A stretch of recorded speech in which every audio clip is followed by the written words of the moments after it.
గోదావరికని స్థానిక ప్రభుత్వ డిగ్రీ కళాశాల వారి సహకారంతో హర్ష ఫౌండేషన్ ఆధ్వర్యంలో ట్రాఫిక్ అవగాహన సదస్సు కార్యక్రమం నిర్వహించడం జరిగింది.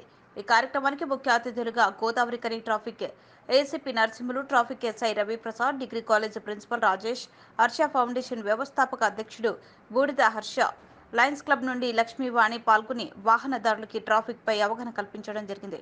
కాలేజ్ విద్యార్థులు ఉత్సాహంగా పాల్గొని ఈ కార్యక్రమాన్ని విజయవంతం చేయడం జరిగింది. सीट बेल्ट लगा है ना उसकी आप दे रहे हैं। हाँ कीप इट अप लगा दे रहे हैं। वन सीट बेल्ट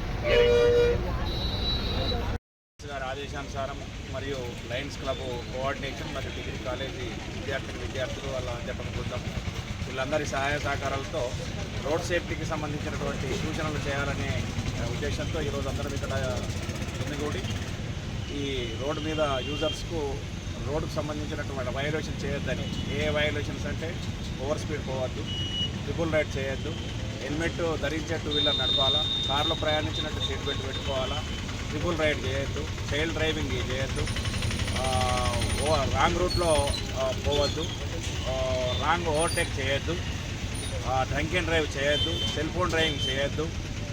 ఇవన్నీ రోడ్ యూజర్స్కు సూచన చేయడం జరిగింది. ఇవన్నీ పాటించినట్టయితే చాలా రోడ్ సేఫ్టీ అనేది మనం సాధించగలుగుతాం.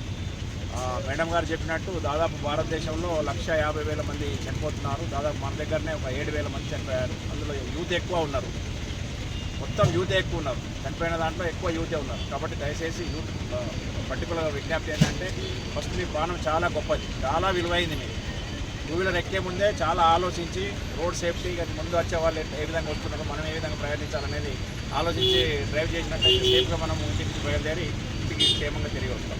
దయచేసి అందరూ మీరు ప్రతి ఒక్కరికి చెప్పాలని కోరుకుంటూ ఈ అవకాశం ఇచ్చినటువంటి ప్రెస్ సోదరులకు మరియు డిగ్రీ కాలేజ్ పిల్లలకు లైట్ క్లబ్ మేడం గారికి అందరికీ మరొకసారి శుభాభివందనాలు తెలియజేసుకుంటూ సెలవు.